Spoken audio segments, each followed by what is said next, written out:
तद्गणेशाय विद्महे वक्रतुण्डाय धीमहि तन्नो दन्तिः प्रचोदयात्। ॐ तत्परम्पर्याय विद्महे ज्ञानलिङ्गेश्वराय धीमहि तन्नो गुरुः प्रचोदयात्। ॐ योग महर्षि डॉक्टर स्वामी गीतानंद गिरि गुरु महाराज की जय। योगेन चित्तस्य पदेन वाचं मलं शरीरस्य च वैद्यकेन योपाकरोतं प्रवरं मुनीनां पतञ्जलिं प्राञ्जलिर्आनतोऽस्मि। ॐ अतः साधनपादः pariṇāma tāpa saṁskāra duḥkhaiḥ guṇa-vr duḥkham-eva sarvaṁ vivekinaḥ. The discerning one realizes that all life is suffering and that one must go against the very qualities of nature and bake in the heat of transformation to overcome sorrow of the world. Awakened beings who choose consciously to evolve must go against the strong, sorrowful currents of the manifest world. These currents are produced by the whirlpools of the triguna, the three qualities of nature. Going against the normal tendencies creates more friction than going with the enjoyable flow of animal unconscious living indulged by the most.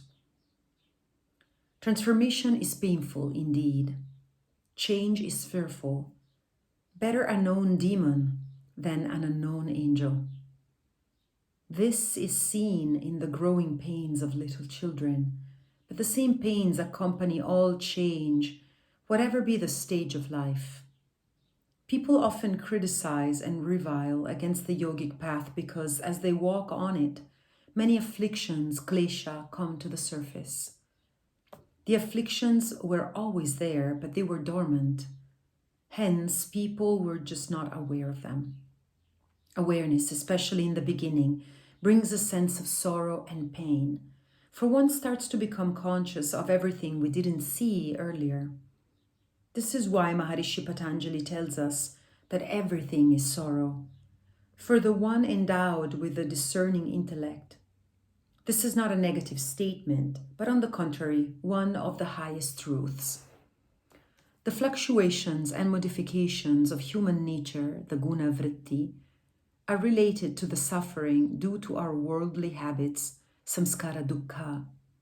We need to go against virodhat, these modifications. We need to go against our innate natural tendencies associated with the survival instinct. This is difficult and will cause pain and suffering. Friction between the old unconsciousness and the emerging consciousness is strong. This will produce heat, tāpa, the heat of spiritual friction. This heat is necessary for transformation. Only those who have activated their higher intellects can realize this truth. The discerning intellect knows that everything in the world is ultimately painful, even if it seems to be initially pleasurable. The natural tendency of the triguna is to stimulate life into a survival at any cost mode, a trick to ensure continuation of form. A sense of gratitude which is accompanied by a desire to serve others is dangerous, for one places oneself at the risk of non-survival. This sense of gratitude is missing. It's missing in today's world because the abhinivesha klesha is so ingrained in modern beings. The me-first generation is morphing into the me-only generation. Abhinivesha is rampant and a dominant tendency. The noble feeling of gratitude, so essential for higher spiritual awakening, is actually a handicap in the dog-eat-dog world. Gratitude precedes selfless service, which precedes the competence to enter the higher states. As long as we want to preserve our little self, we cannot become our bigger self. The lower must be sacrificed to obtain the higher. This concept of yajna, or sacrificial action, is central to yoga.